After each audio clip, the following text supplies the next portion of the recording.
Iblis itu tidak pernah ridho kalau kita berada pada jalan kebenaran. Dia akan cari celah kapan kita lengah dan dia sesatkan kita. Summa la'atiyannahum, kemudian saya akan mendatangi mereka, min baini aidihim, dari depan, diganggu dari depan, wa min khalfihim, dari belakang, wa an aymanihim, dari kanan, wa an syama'ilihim, dari kiri. Bisa dari depan ini maknanya dari atasan. Anak buahnya rapi, bagus, jujur, amanah. Atasannya rusak dia. Atau bisa juga dari bawahan. Ya. Punya bos, bosnya bagus orangnya, amanah. Ada tahu-tahu dapat bawahan, ngajarin bosnya, Pak, sebenarnya kita kalau begini bisa loh Pak. Oh bisa ya? Bisa Pak. Lumayan Pak, gede nih Pak dapatnya Pak. Ikut. Ya.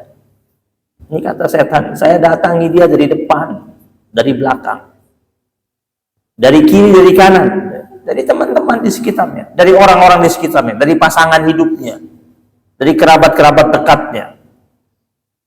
Ya. Ada orang sebelum dia menikah baik, patuh, taat. Setelah menikah merosot nilai iman. Jadi dia serang ini dari segala penjuru untuk memporak-porandakan sendi keimanan kita. Wala tajidu aktsarahum syakirin. Dan dibilang sama Allah, dan engkau tidak akan mendapati banyak dari mereka yang bersyukur. Jadi ayat ini, surat Al-A'raf ayat 16 sampai 17 ini menjadi jelaslah buat kita bahwasanya iblis dia telah mengumumkan pertempuran panjangnya dengan umat manusia. Ya. Dia sudah umumkan itu. Dan itu patut kita ketahui agar kita dapat waspada.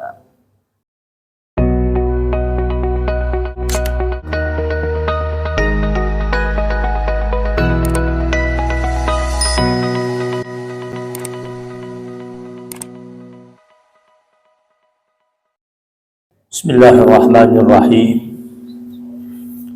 Assalamualaikum warahmatullahi wabarakatuh.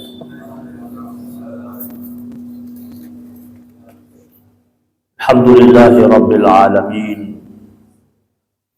Alhamdulillahi wa kafa. Wassalatu wassalamu ala nabiyyina al-mustafa wa ala alihi wa ashabihi ahli sidqi wal wafa.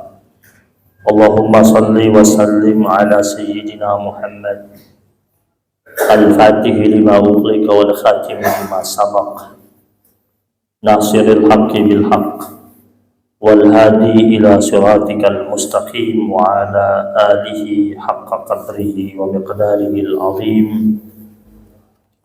Subhanaka la ilma lana illa ma 'allamtana innaka antal alimul hakim.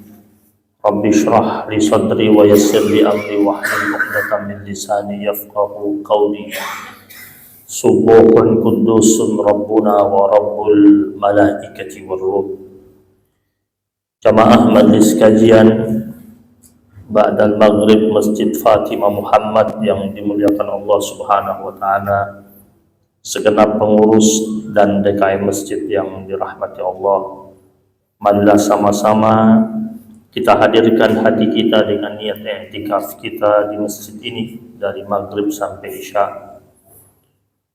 Memohon ridha dari Allah Subhanahu wa taala agar Allah limpahkan rahmat, taufik dan maghfirah kepada kita semuanya.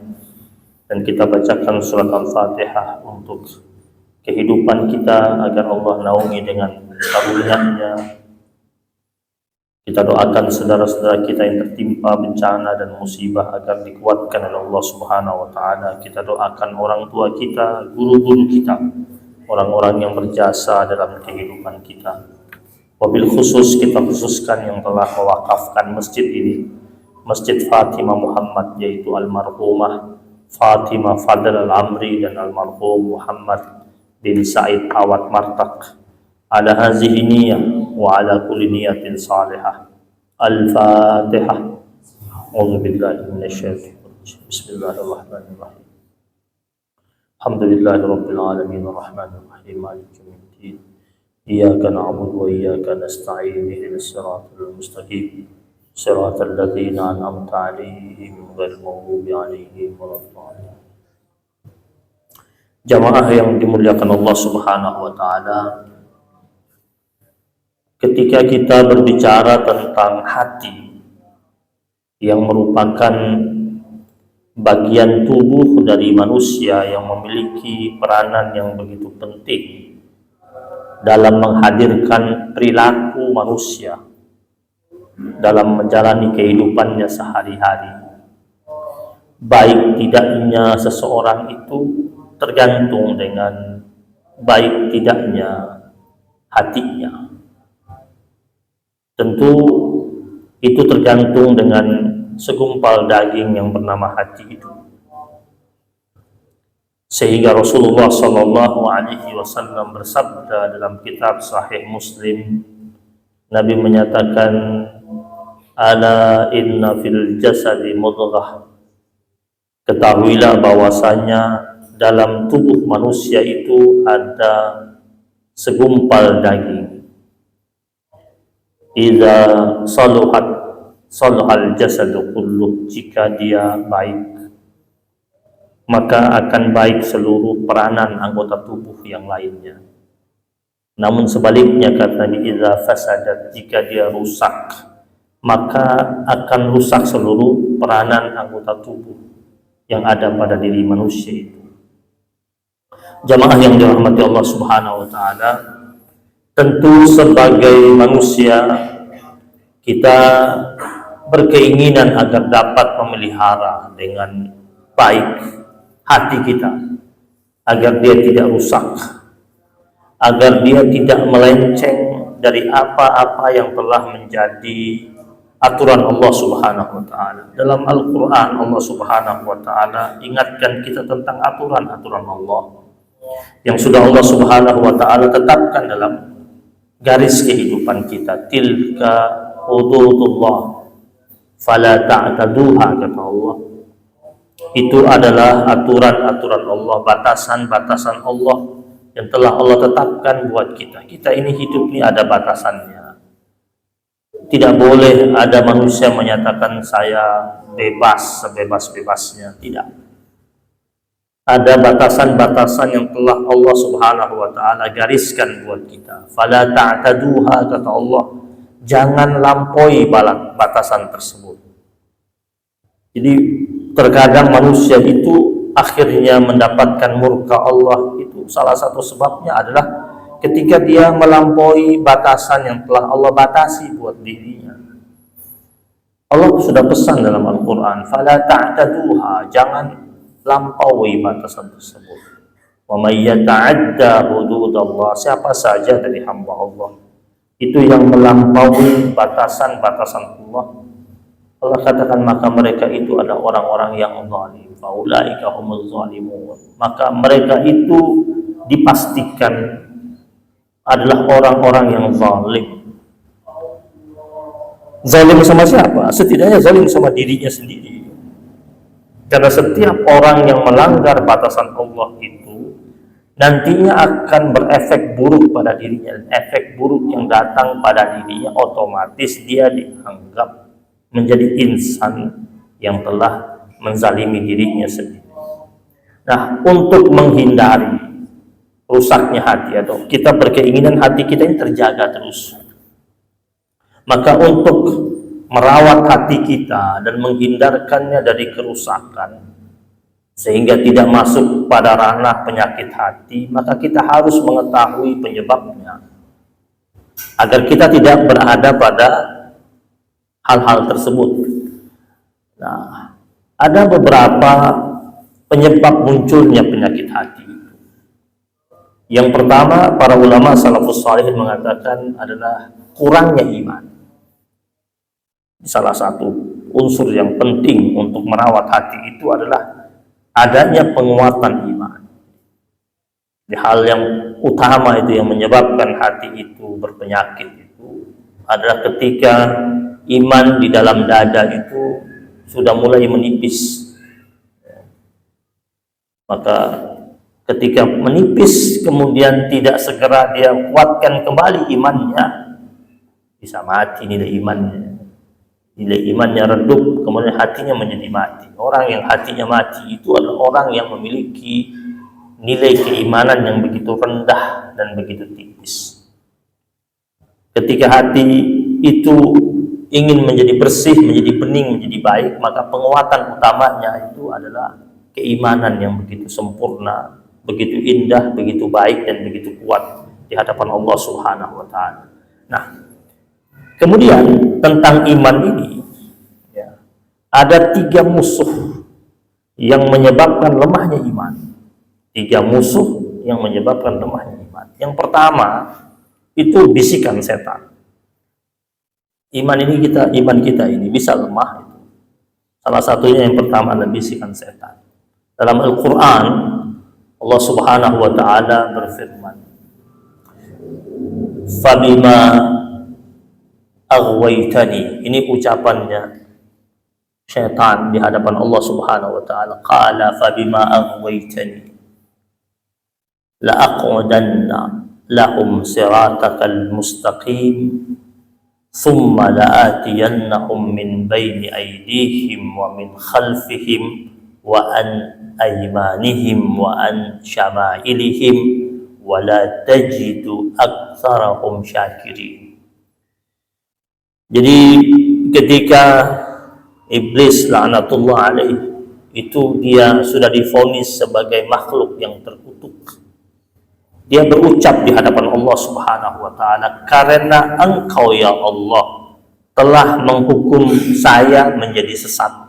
Sudah divonis menjadi sesat. Lalu dia mengatakan, "Saya benar-benar akan menghalang-halangi mereka manusia dari jalan Engkau." Dia tidak mau sesat sendiri. Kadang-kadang kita juga suka ketemu teman kita sesat, kagak mau sesat sendiri, ngajak-ngajak. Itu teman kita yang sudah jadi setan loh. Ya. Kan ada orang rusak sendiri. Dia ketika kumpul sama teman-temannya, ketika dia mau berbuat hal-hal yang buruk, dia nggak ngajak. Sehingga kadang-kadang teman-temannya nggak tahu apa yang dia buat setelah dia tidak berada bersama teman-temannya. Ada yang begitu. Ada yang tadinya berlima, yang satu ini sudah rusak. Berikutnya tahu-tahu yang 2 ikut. Kenapa? Karena yang satu yang rusak ini ngajak dia. Ada teman kita yang model gitu tuh, ya, ngajak. Contoh, seumpamanya ini dia berkawan berlima, yang satu ini ya, tukang main judi slot. Ya. Ini 4 itu bukan orang yang pemain judi slot. Ya, bukan pemain slot ini, yang 4 ini. Ini sudah pemain. Terus dia mulai ngajak gitu. Yang pertama ini diajak, yang satu orang dulu diajak yang pertama ini suka nolak. Apaan? Dia bilang seru, dia bilang. Coba deh, dia bilang. Awalnya bilang apa? Coba. Gak mau, dia bilang udah deh, main pertama, main kedua, gue modalin. Gitu. Akhirnya main, lalu ketagihan. Akhirnya jadi keasikan main judi ini udah sama-sama sudah. Nah, teman yang pertama yang ngajak satu ini setan itu. Setan. Ini di Quran ini. Itu iblis dia bilang. Kan Allah sudah bilang dia sesat. Dia bilang saya nggak mau sesat sendiri. Ya, saya akan benar-benar menghalang-halangi mereka dari jalan Engkau yang lurus. Jadi yang sudah berada pada jalan yang lurus jangan merasa tenang, karena iblis itu tidak pernah ridho kalau kita berada pada jalan kebenaran. Dia akan cari celah kapan kita lengah dan dia sesatkan kita. summa la'atiyannahum, kemudian saya akan mendatangi mereka, min baini aidihim, dari depan, diganggu dari depan, wa min khalfihim, dari belakang, wa an aymanihim, dari kanan, wa an syama'ilihim, dari kiri. Bisa dari depan ini maknanya dari atasan. Anak buahnya rapi, bagus, jujur, amanah. Atasannya rusak dia. Atau bisa juga dari bawahan. Ya. Punya bos, bosnya bagus orangnya. Amanah. Ada tahu-tahu dapat bawahan, ngajarin bosnya. Pak, sebenarnya kita kalau begini bisa loh, Pak. Oh, bisa ya? Bisa, Pak.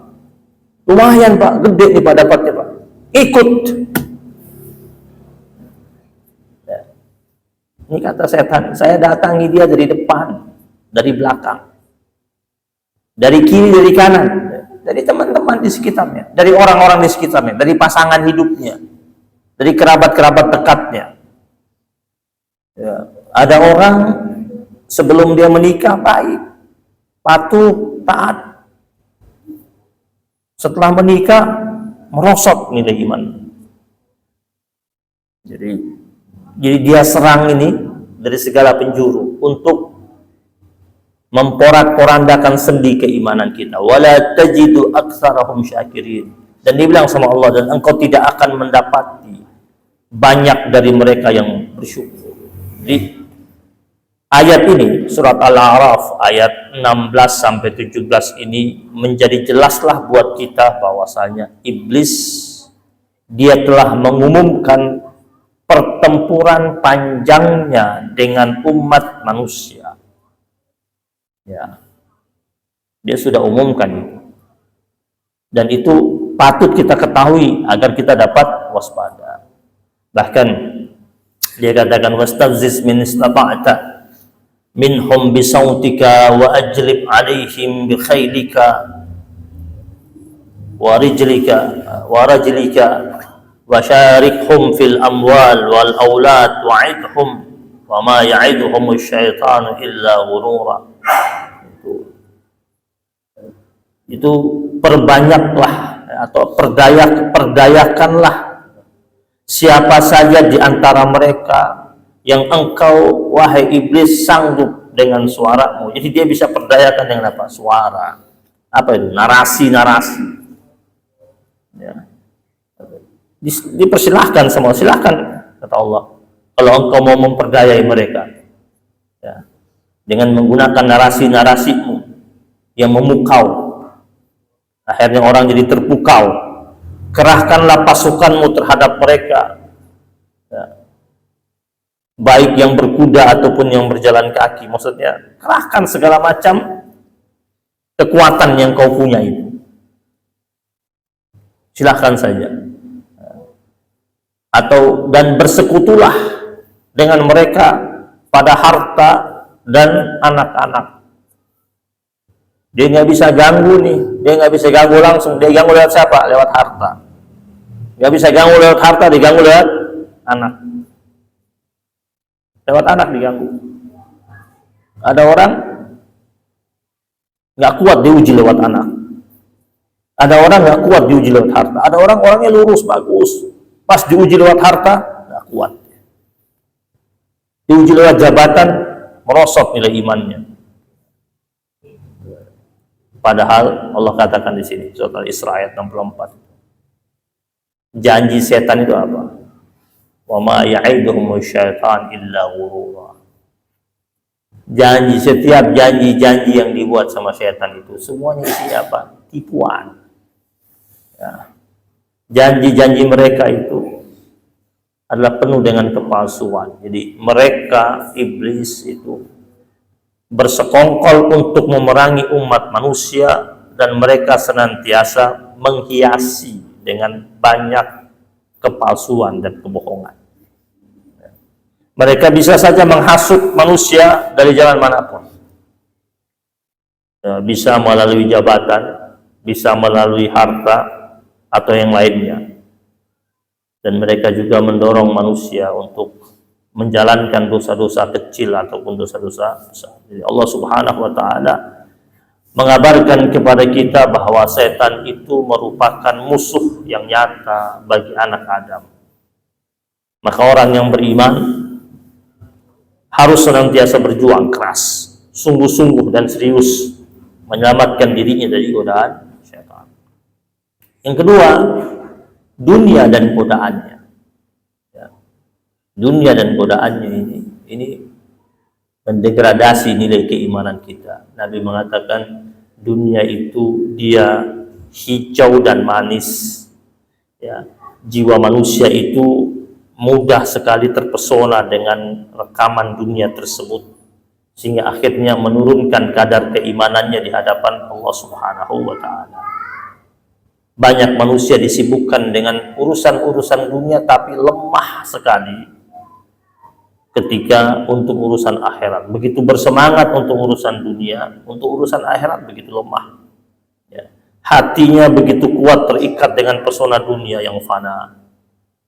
Maka Nabi Shallallahu Alaihi Wasallam bersabda, "Wallahi demi Allah, mal faqru akhsha alaikum, bukan kefakiran yang paling aku khawatirkan atas kalian, walakin akhsha alaikum, tetapi yang paling sangat aku khawatirkan atas kalian adalah antubsata alaikumud dunya, yaitu ketika dibukakan buat kalian pintu-pintu dunia, sebagaimana Allah Subhanahu wa taala membukakannya ala man kana qablakum, sebagaimana Allah juga dahulu pernah membukakan pintu-pintu dunia kepada orang-orang sebelum kalian. Fatanafasuha, kemudian setelah dibukakan pintu dunia tersebut mereka berlomba-lomba untuk meraih.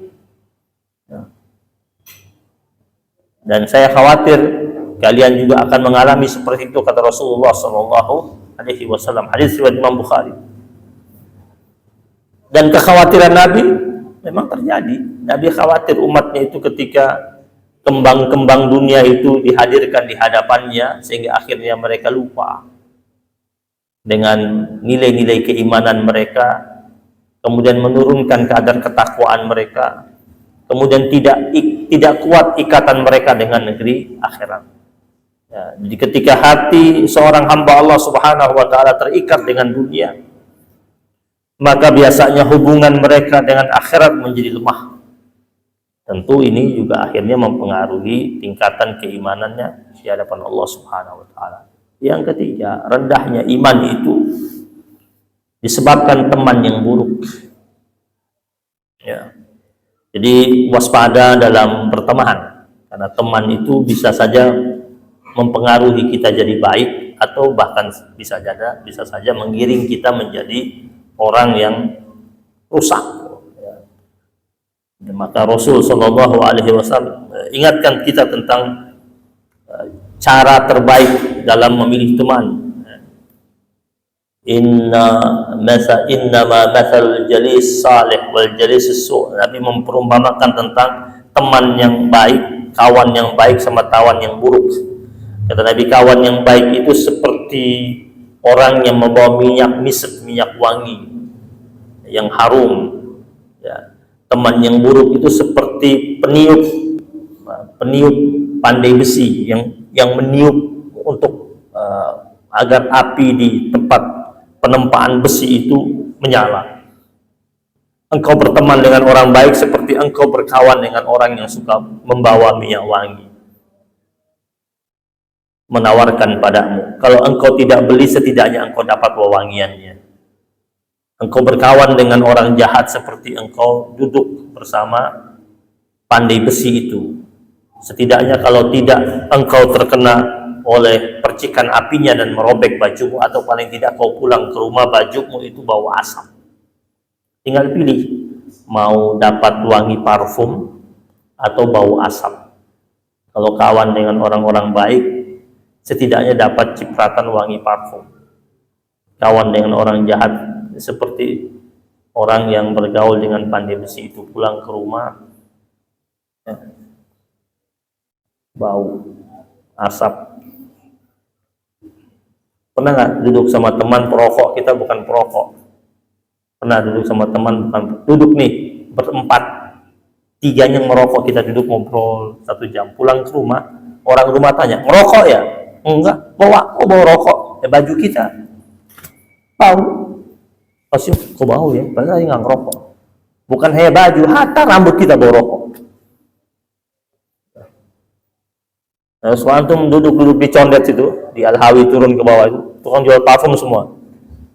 Berdiri aja di situ, berdiri aja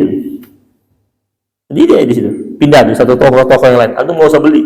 Pulang, orang rumah bilang wangi banget. Padahal nggak beli parfum. Karena di situ tempat orang transaksi parfum. Sekarang, yang kedua kita bahas yang kedua. Ya, tentang hati ini. Yang membuat hati jadi rusak. Tadi kan rendahnya nilai keimanan. Yang kedua, orang yang suka mengeluh. Ya. Dalam Al-Quran itu Allah sudah tegaskan bahwasanya memang manusia punya karakter itu. Innal insana khuliqa halu'a. Idza massahu syarru jazua wa idza massahu khairu manua. Sesungguhnya manusia itu diciptakan bersifat keluh kesah. Ya. Dan pelit juga. Karakter manusia itu berkeluh kesah. Semua kita ini pasti ada keluhannya. Nih kita ketemu sama teman nih, teman cerita sama kita nih, ngeluh dia tentang ada kondisi dia, ada apa gitu, ngeluh. Kita dengerin. Setelah dia cerita, kita bilang apa? Gue juga sih, ngeluh, sama nggak? Teman kita ini datang curhat ke kita, ngeluh, ada keluhan yang dia sampaikan kita. Setelah kita dengar sekitar 15 menit, gue juga sih pernah begini. Ngeluh juga, berarti sama-sama duduk mengeluh. Dan Allah katakan manusia itu suka dalam kondisi seperti itu. Apabila dia ditimpa kesusahan, dia berkeluh kesah. Apabila dia ditimpa hal-hal baik, mendapatkan kebaikan, dia menjadi orang yang manua, kikir. Manusia berada dalam kondisi itu. Hal tidak baik datang dalam kehidupannya, dia mengeluh. Tapi ketika dia dibukakan pintu-pintu kebaikan Allah Subhanahu wa taala, keluhan sudah tidak ada, tapi pelitnya ada, kikirnya ada. Jadi apa hukumnya mengeluh dalam Islam? Dilarang sebenarnya. Manusia yang suka mengeluh itu biasanya mudah sekali dihinggapi oleh penyakit hati. Orang yang suka mengeluh itu malas, suka malas. Antum lihat ya, yang suka mengeluh. Ada orang kerja di rumah antum itu, sukanya ngeluh. Lihat ya, malas iya, iri iya. Dia suka iri sama yang lain, suka mengeluh. Dengki, pasti itu. Yang suka mengeluh itu dengkinya pasti ada. Malasnya iya, irinya iya. 3 sekarang yang merusak hati manusia, kurang bersyukur. Jadi tidak mensyukuri nikmat-nikmat Allah yang sudah Allah Subhanahu wa taala hadirkan dalam kehidupannya.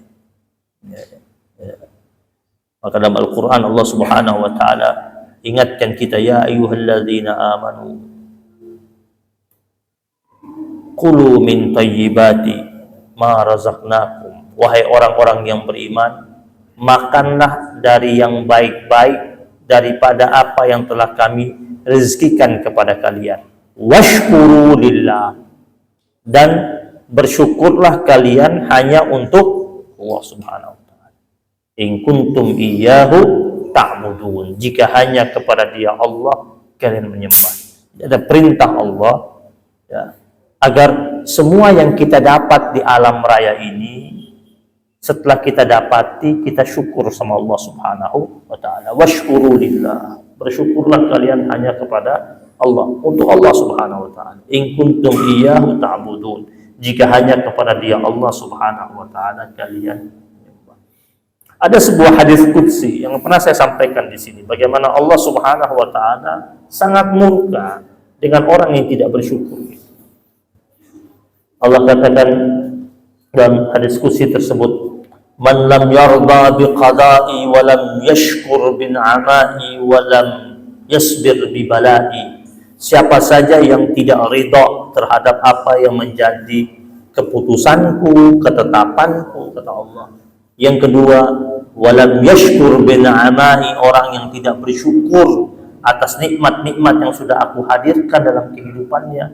Dan yang ketiga, walam yasbir bi balai, siapa saja yang tidak bersabar terhadap bala yang datang dalam kehidupannya. Artinya, kalau ada manusia, hamba Allah Subhanahu wa taala dalam kondisi ini tidak ridha, tidak syukur, tidak sabar, falyakhruj tahta samai, kata Allah. Hendaklah dia keluar sajaklah dari bawah kolong langit bumiku, kata Allah. Artinya bahasa itu Allah katakan Allah usir dia itu. Kalau dibilang keluar saja dari bawah kolong langit bumiku, mau kemana kita? Ya, sedangkan seluruh alam raya ini dipayungi oleh langitnya Allah Subhanahu wa taala. Wal yatlub rabban siwai, dan hendaklah dia minta saja kepada Tuhan selain aku, Allah Subhanahu wa taala. Jadi Allah bilang dia keluar dari buminya Allah, kemudian kalau minta jangan minta sama saya lagi, kata Allah. Jangan sama saya lagi minta. Minta saja dia kepada Tuhan selain aku. Minta sama siapa dia? Maka syukur itu penting, dan ketika syukur itu dirawat dengan sebaik-baiknya, berarti kita sedang berusaha untuk merawat hati kita, menjaga hati kita agar selalu baik.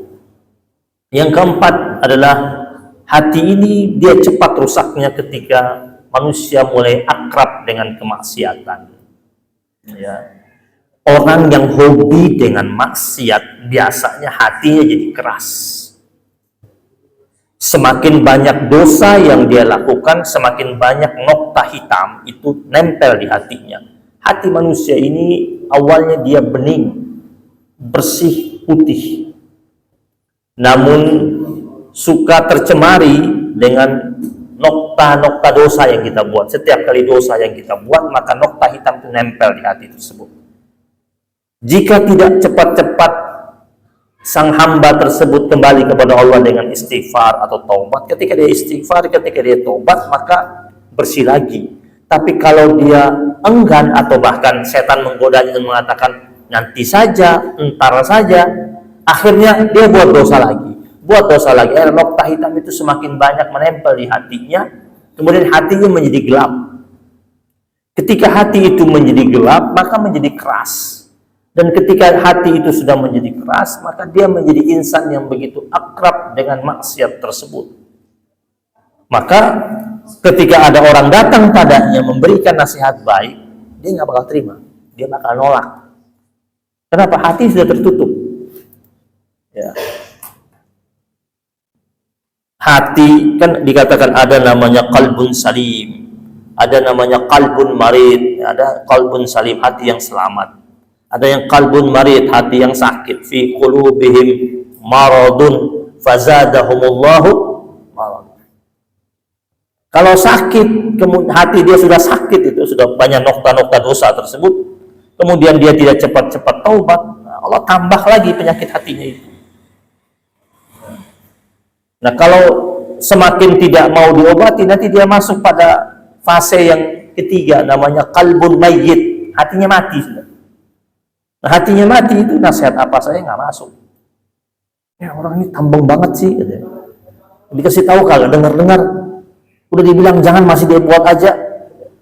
Mati sudah. Ya. Jadi, yang suka berbuat maksiat itu hatinya kotor, egois, gampang emosi. Orang yang akrab dengan maksiat gampang emosi. Kenapa tukang minum itu, peminum itu suka emosi? Maksiat dia minum. Kenapa orang-orang mukmin itu dikatakan hatinya tenang, dia dekat sama Allah. Karena dia zikir, karena dia ibadah. Allah yang jaga hatinya. Allah itu muqallibal qulub, yang membolak-balikan hati, yang menata hati kita ini Allah. Nah, ketika seorang mukmin dia datang sama Allah, dia serahkan hatinya kepada Allah, Allah rawat hatinya. Allah hadirkan ketenangan. Huwallazi anzala sakinata fi qulubil mu'minin. Yang sakinah itu, kedamaian itu kita tidak bisa ciptakan sendiri. Kita pingin damai, kita minta Allah yang turunkan kedamaian itu. Nggak bisa kita ciptakan sendiri, nggak bisa. Kita minta Allah. Kita pingin tenang, kita minta Allah hadirkan ketenangan buat kita. Kita pingin sejahtera, kita minta Allah yang mensejahterakan kita. Kita pingin banjir itu surut saja, kita minta sama siapa? Sama Allah. Nggak bisa dengan tangan manusia saja. Manusia bisa apa surutkan banjir? Nggak bisa. Dia mau surutkan banjir pakai mesin, bawa mesin banyak sedot air. Tapi kalau langitnya tetap mendung, langitnya tetap mendung, hujan tetap turun, kira-kira surut nggak? Bumi tidak mau sedot itu air. Itu dulu umatnya Nabi Nuh itu kan, bumi yang sedot itu air baru bisa surut.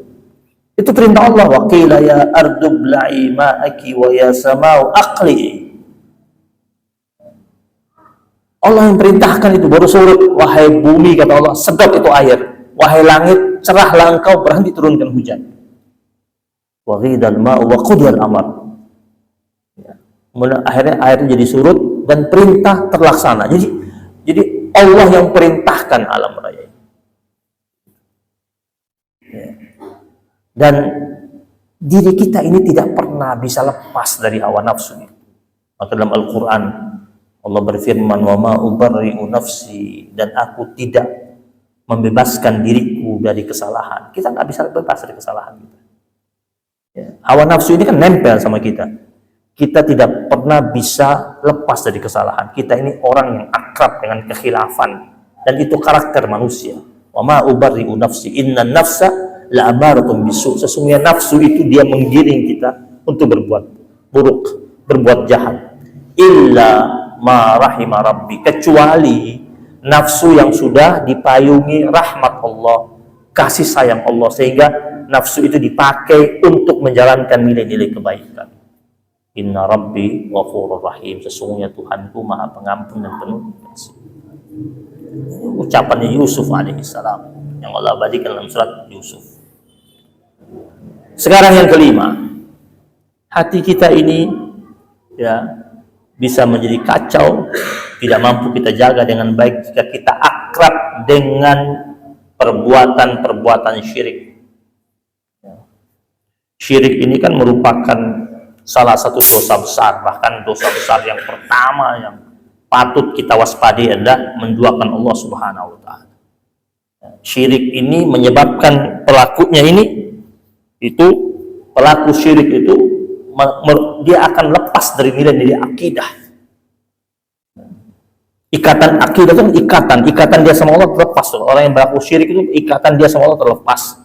Akidahnya menjadi cacat ketika seseorang itu melakukan praktek musyrikan.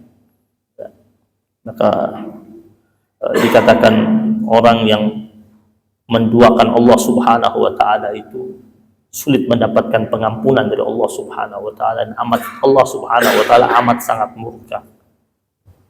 Dengan demikian bagaimana hati dia bisa menjadi baik kalau praktek kehidupannya itu menduakan Allah Subhanahu wa taala. Yang keenam, lalai berzikir. Ya. Salah satu keutamaan zikir adalah mampu menjauhkan hati kita dari berbagai macam penyakit hati. Nah, orang-orang yang lalai berzikir, maka hatinya itu menjadi mudah akrab dengan berbagai macam penyakit hati, seperti sombong, riya, dengki, iri hati, dan lain sebagainya.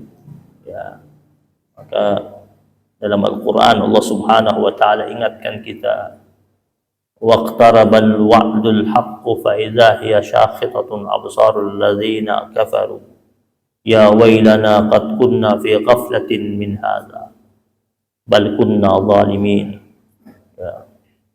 Jadi ketika pada hari kebangkitan itu, orang-orang yang tidak beriman ini, yang kafir itu, mereka menjadi terbelalak mata mereka.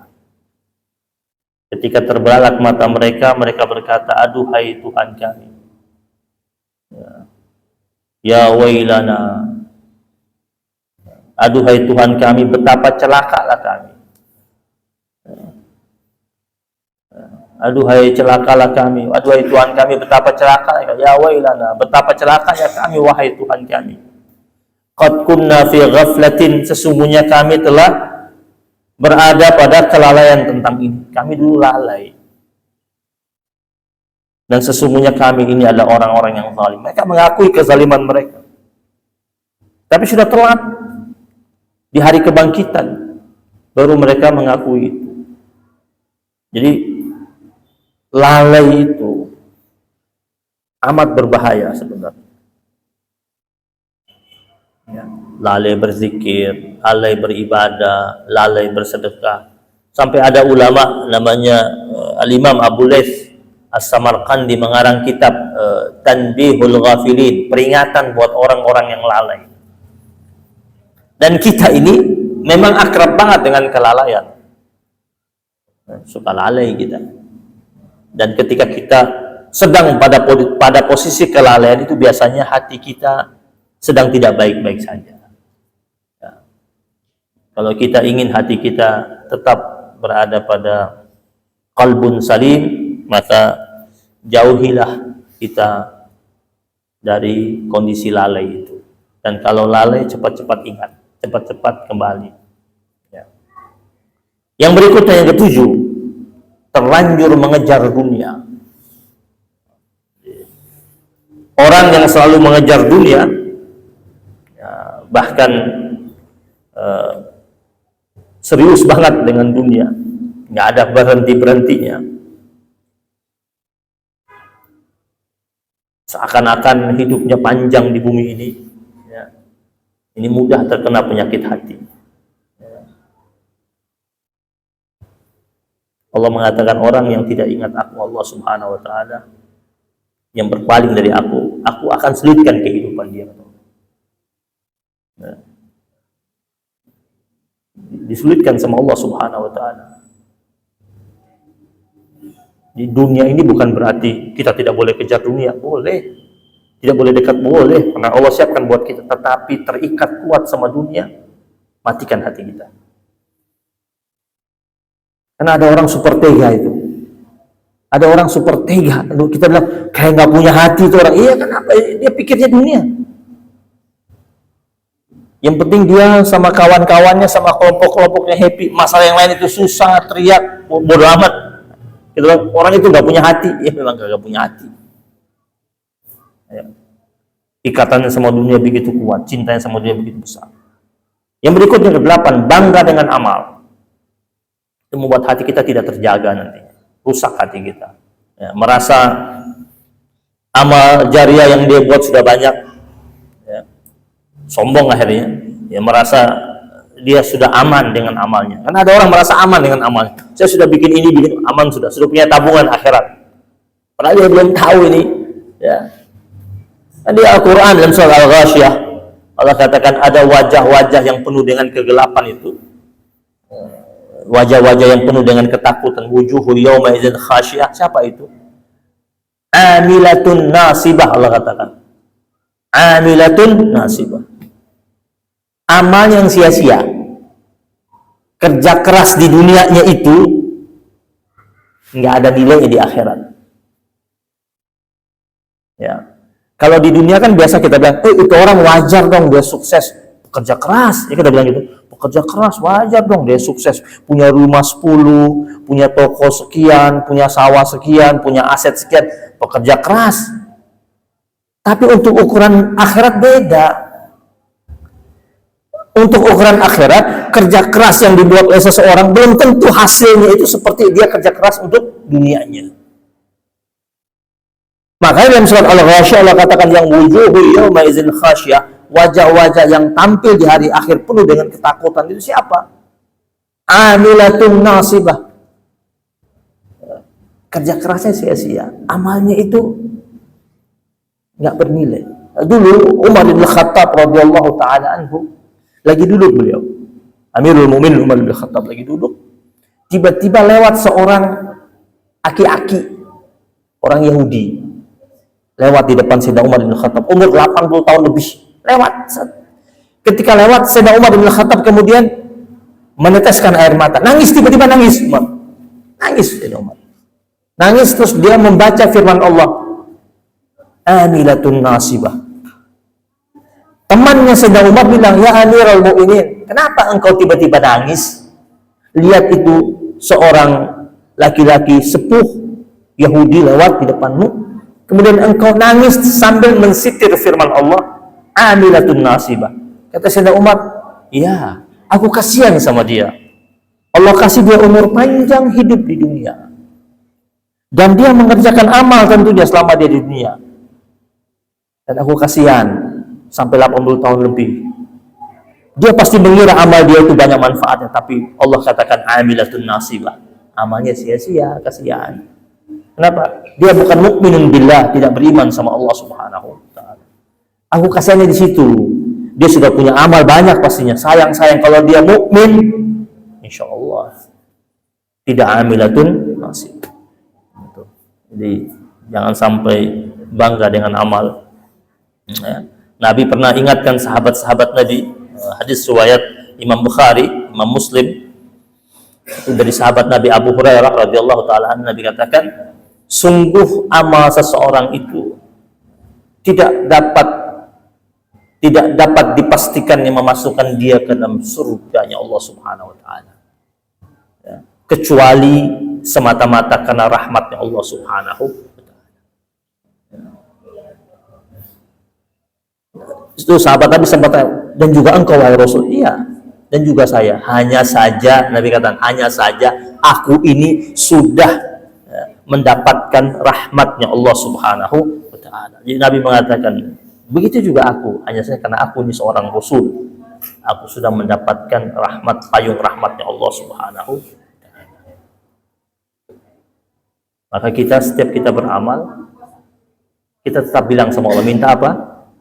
Allah rahmati kita. Kita minta Allah ridho sama apa yang kita buat, agar diterima dengan penerimaan yang baik dari Allah Subhanahu wa ta'ala. Kan ada doa itu ya, yang suka dianjurkan oleh ulama untuk kita baca.